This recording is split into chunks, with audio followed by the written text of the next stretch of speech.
Well, welcome to episode 437 of 10-Minute Record Reviews, and this time I'm going to talk about this record, which came out originally in 1977 on the tiny but excellent independent label Indian Navigation and has since been reissued officially by the reissue label Luaka Bop in 2023. It also comes in a box set, so not only do you get the original LP, quite nicely packaged, you also get this second LP, which contains two live versions of the great track on this record, Harvest Time. I don't do unboxing videos as a general rule. There are lots of other excellent goodies, and I refer you to other places on the internet for those. Pharoah Sanders, who died 3 years ago, was a giant figure in 1960s and 1970s jazz who rose to prominence originally primarily through his work with John Coltrane, and then subsequently in the years following through his work with John Coltrane's widow Alice, and also through his own excellent solo work. On a series of brilliant records made for Impulse in the late 1960s and early 1970s, his style involved these long, immersive compositions with these incredibly infectious ostinatos intercut with these wild moments of overblowing, like he's trying to break through Earth's atmosphere. Those Impulse records contain some of the most beautiful music ever made in my book, but they also are records where the listener can never truly relax because Pharoah has this habit of interrupting these groovy, rhythmic or pastoral passages with these jarring sonic assaults on his tenor. So you kind of need Pharoah ears to listen to his early stuff, but this record is a bit of a different trip. It's recorded for Indian Navigation a couple of years after his time with Impulse had ended, and it kind of foreshadows the middle stage of his career, loved by many, derided by some, but I think this LP contains some of the most appealing and seductive music that Pharoah ever recorded. I touched on Pharoah Sanders' early life in some other reviews, so I'll just recap it very briefly.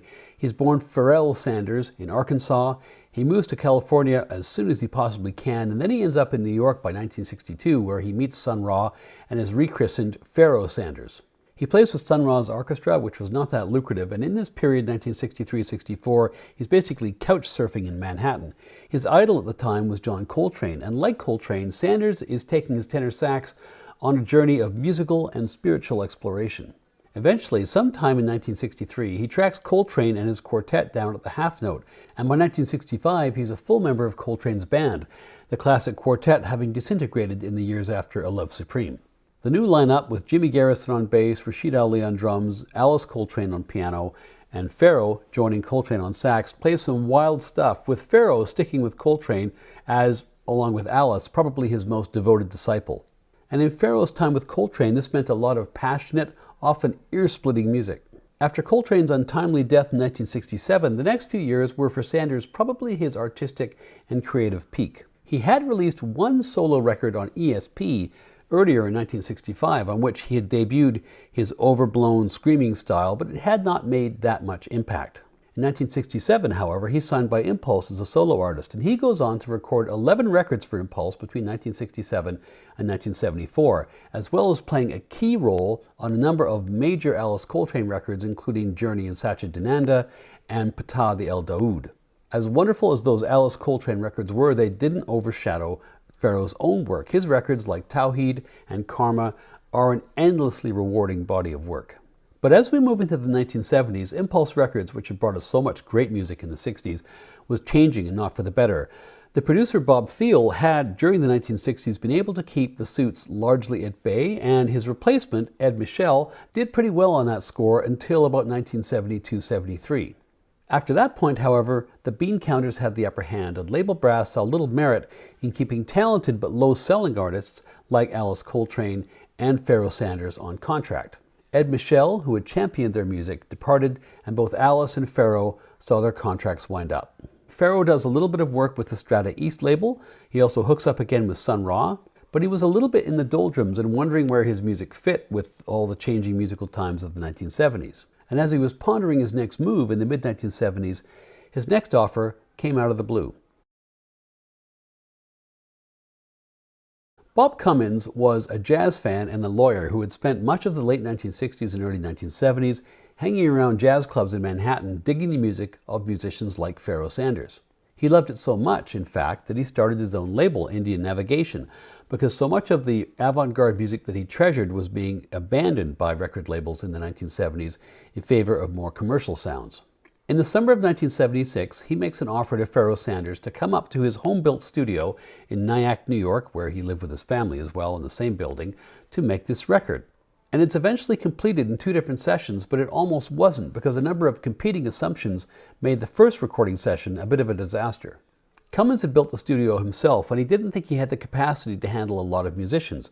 He told Pharoah he could handle a saxophone-based duet, and it was on that basis that he thought Pharoah was coming up to make the record.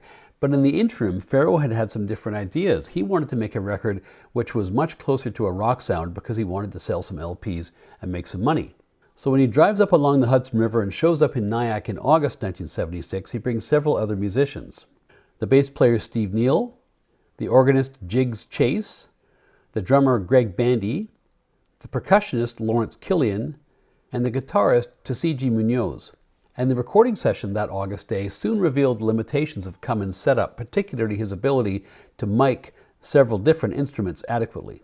They made 2 tracks that day, which comprised the second side of the LP, Love Will Find a Way, and Memories of Edith Johnson, named for Pharoah's aunt. And it doesn't take much familiarity with recording technology when you play that second side to hear that there were major problems. It's almost like listening to a record from the 1930s. Many of the instruments are barely mic'd at all. You can hardly hear them, particularly the organ and the drums. And Pharoah also sang during the session, and while some will defend his vocals as heartfelt or original, I'm here to say, as one of the biggest Pharoah Sanders fans that there is, that they're not very good. Pharoah, too, was not that happy with the results of the recording, and he and Cummins had a bit of a falling out after that recording session, and Pharoah didn't want to come back up and make any more music. But Cummins works on him and persuades him and makes some changes to the studio, and eventually persuades Pharoah to come back up in September to finish the job. And this time when he showed up, he was in a different musical mood. The instruments had been pared down. It was just tenor sax, bass, drums, and a little bit of percussion, plus the wild card of a harmonium. His wife, Badria, was a classically trained piano player. She'd never actually played a harmonium before she sat down to play one on the first and only take that appears on this record. At the start of it, Pharoah tells the guitarist Munoz to create a 2-chord groove around which the band could improvise. And 20 minutes later, what they had was Harvest Time, one of the most sublime pieces of music that Pharoah ever recorded. When the record was finished, Sanders, although he was quite fond of Harvest Time and played it quite often in concert, didn't like the record as a whole, didn't speak of it very much, and resisted its reissue for many, many, many years. In fact, it took Luaka Bop several years of relationship building with Sanders before he approved the issue of this box set, which came out posthumously in 2023. Side 1 of the original LP is given over to the 20-plus minute track Harvest Time. Sanders fans might find other tracks of his to be superior, like the complexity and the dynamism of a great track, like Upper and Lower Egypt, for instance. But if you dig Sanders' ability to create a trance-like groove, then this is your jam. And for me, this one track is reason enough to buy this whole box set. On side 2, Love Will Find a Way sounds like a portable cassette recording made in a garage. The bass is barely audible, ditto the organ and the drums. The vocals, as I mentioned, are poor. It's not a bad composition, I will say. The last track on the record, Memories of Edith Johnson, is better in the sound department, and Sanders' playing is very nice on that track too. As I mentioned, the other real bonus of this box set is the release of that second LP, which has 2 recordings of Harvest Time. The sound on both is good. I kind of prefer the longer of the 2, which is from a concert in Middelheim, but both are highly listenable with just a tiny little bit of tenor skronking for old time's sake, and it's interesting how different the track becomes in different performances. After the florid peak of his spiritual records made for Impulse between 1967 and 1974, Sanders' career arc takes him to, well, certainly not to smooth jazz, but to a much more commercially accessible version of himself by the mid-1980s. There is a tendency for some reviewers to look askance at this record as kind of the beginning of a slippery slope towards that more commercial era. I would be a lot more charitable. I think this record contains so much of what was beautiful about Sanders' Impulse recordings without the electroshock therapy. So put a little beauty into your life and give it a spin. For me, the original record is 4 out of 5 stars, but the box set bumps it up to 4.5.